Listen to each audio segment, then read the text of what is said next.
They set out from Elim, and all the congregation of the people of Israel came to the wilderness of Sin, which is between Elim and Sinai, on the 15th day of the second month after they had departed from the land of Egypt.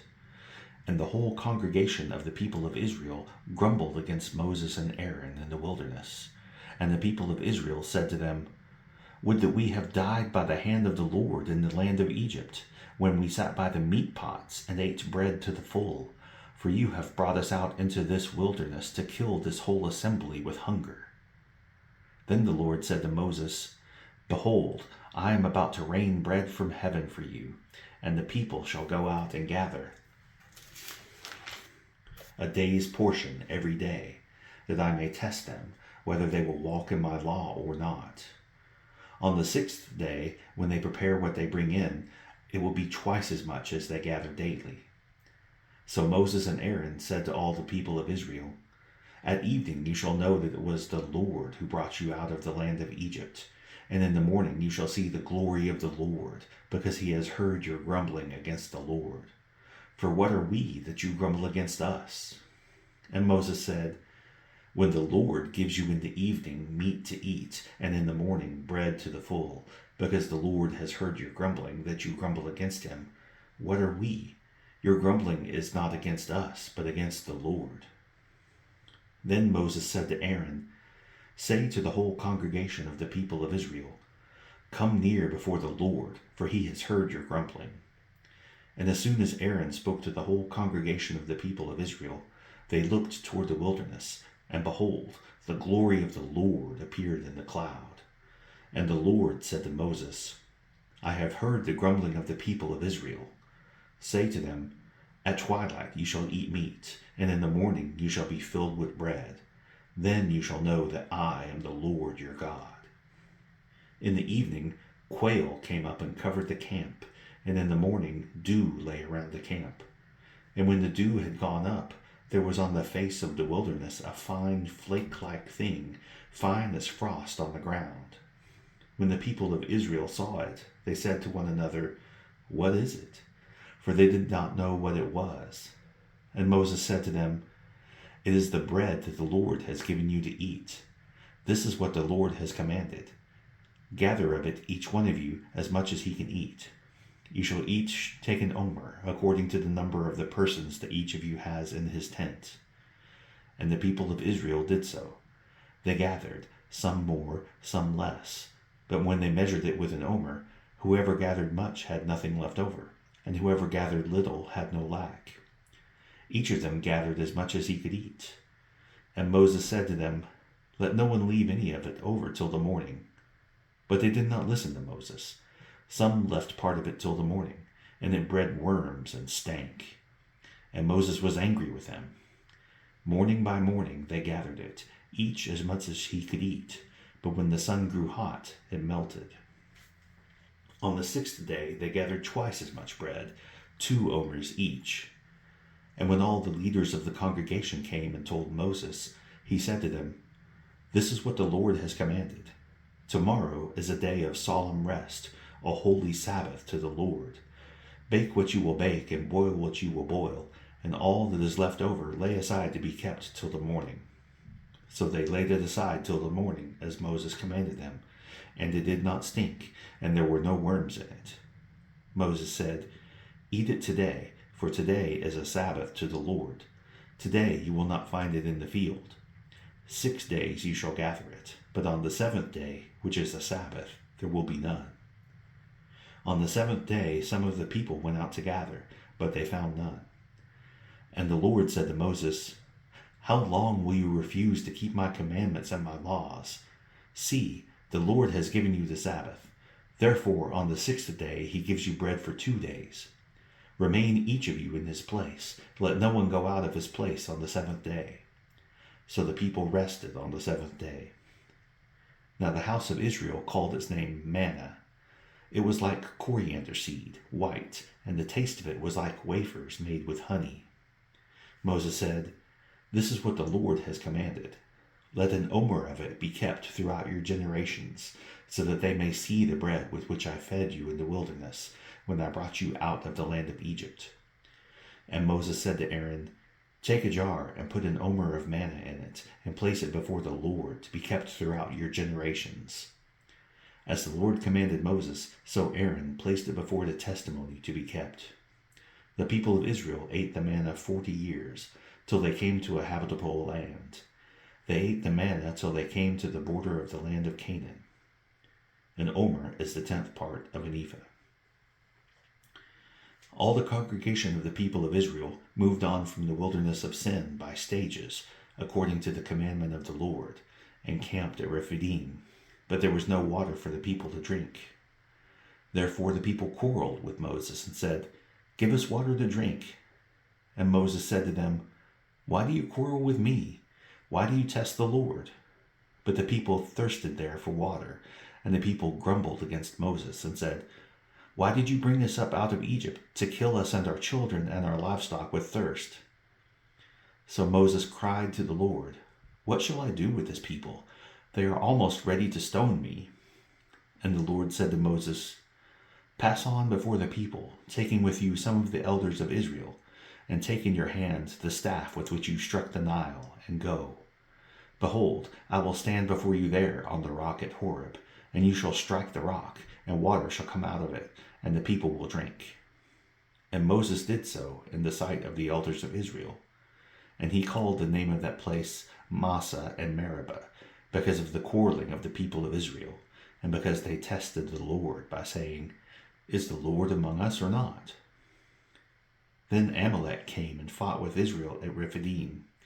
So Moses said to Joshua, "Choose for us men, and go out and fight with Amalek. Tomorrow I will stand on the top of the hill with the staff of God in my hand." So Joshua did as Moses told him, and fought with Amalek, while Moses, Aaron, and Hur went up to the top of the hill. Whenever Moses held up his hand, Israel prevailed, and whenever he lowered his hand, Amalek prevailed. But Moses' hands grew weary, so they took a stone and put it under him, and he sat on it, while Aaron and Hur held up his hands, one on one side and the other on the other side. So his hands were steady until the going down of the sun. And Joshua overwhelmed Amalek and his people with the sword. Then the Lord said to Moses, "Write this as a memorial in a book, and recite it in the ears of Joshua, that I will utterly blot out the memory of Amalek from under heaven." And Moses built an altar and called the name of it, "The Lord is my banner," saying, "A hand upon the throne of the Lord. The Lord will have war with Amalek from generation to generation." Jethro, the priest of Midian, Moses' father-in-law, heard of all that God had done for Moses and for Israel his people, how the Lord had brought Israel out of Egypt. Now Jethro, Moses' father-in-law, had taken Zipporah, Moses' wife, after he had sent her home, along with her 2 sons. The name of the one was Gershom, for he said, "I have been a sojourner in a foreign land." And the name of the other, Eleazar, for he said, "The God of my father was my help, and delivered me from the sword of Pharaoh." Jethro, Moses' father-in-law, came with his sons and his wife to Moses in the wilderness, where he was encamped at the mountain of God. And when he sent word to Moses, "I, your father-in-law Jethro, am coming to you, with your wife and her 2 sons with her," Moses went out to meet his father-in-law, and bowed down and kissed him. And they asked each other of their welfare, and went into the tent. Then Moses told his father-in-law all that the Lord had done to Pharaoh and to the Egyptians for Israel's sake, all the hardship that had come upon them in the way, and how the Lord had delivered them. And Jethro rejoiced for all the good that the Lord had done to Israel, and that he had delivered them out of the hand of the Egyptians. Jethro said, "Blessed be the Lord, who has delivered you out of the hand of the Egyptians, and out of the hand of Pharaoh, and has delivered the people from under the hand of the Egyptians. Now I know that the Lord is greater than all gods, because in this affair they dealt arrogantly with the people." And Jethro, Moses' father-in-law, brought a burnt offering and sacrifices to God. And Aaron came with all the elders of Israel to eat bread with Moses' father-in-law before God. The next day Moses sat to judge the people, and the people stood around Moses from morning till evening. When Moses' father-in-law saw all that he was doing for the people, he said, "What is this that you are doing for the people? Why do you sit alone, and all the people stand around you from morning till evening?" And Moses said to his father-in-law, "Because the people come to me to inquire of God. When they have a dispute, they come to me, and I decide between one person and another, and I make them know the statutes of God and his laws." Moses' father-in-law said to him, "What you are doing is not good. You and the people with you will certainly wear yourselves out, for the thing is too heavy for you. You are not able to do it alone. Now obey my voice. I will give you advice, and God be with you. You shall represent the people before God, and bring their cares to God, and you shall warn them about the statutes and the laws, and make them know the way in which they must walk, and what they must do. Moreover, look for able men from all the people, men who fear God, who are trustworthy and hate a bribe, and place such men over the people as chiefs of thousands, of hundreds, of fifties, and of tens. And let them judge the people at all times. Every great matter they shall bring to you, but any small matter they shall decide themselves. So it will be easier for you, and they will bear the burden with you. If you do this, God will direct you. You will be able to endure, and all this people also will go to their place in peace." So Moses listened to the voice of his father-in-law and did all that he had said. Moses chose able men out of all Israel and made them heads over the people, chiefs of thousands, of hundreds, of fifties, and of tens. And they judged the people at all times. Any hard case they brought to Moses, but any small matter they decided themselves.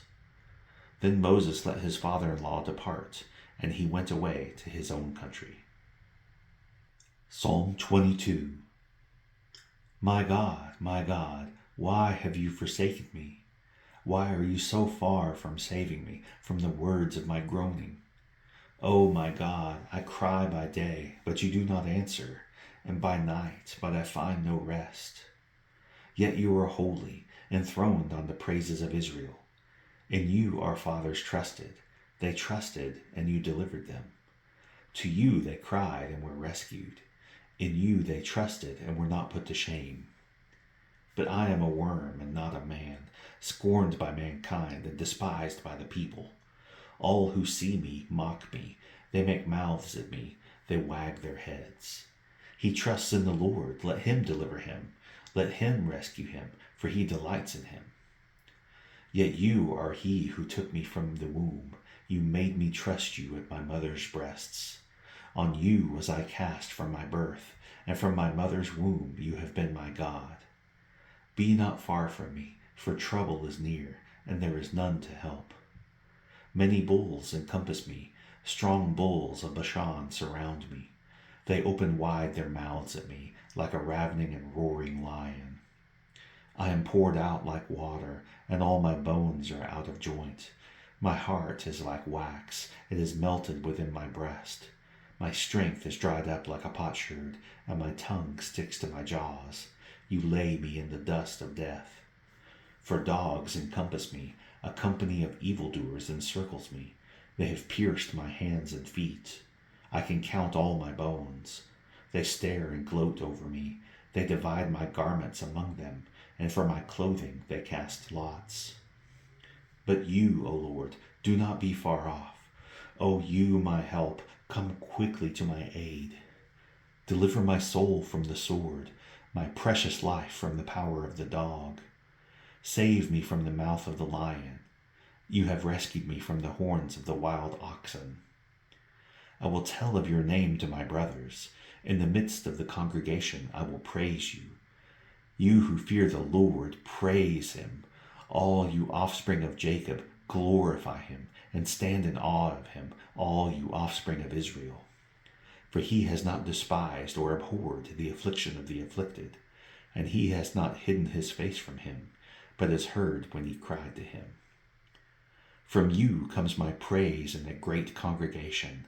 My vows I will perform before those who fear him. The afflicted shall eat and be satisfied. Those who seek him shall praise the Lord. May your hearts live forever. All the ends of the earth shall remember and turn to the Lord, and all the families of the nations shall worship before you. For kingship belongs to the Lord, and he rules over all the nations. All the prosperous of the earth eat and worship. Before him shall bow all who go down to the dust, even the one who could not keep himself alive. Posterity shall serve him. It shall be told of the Lord to the coming generation.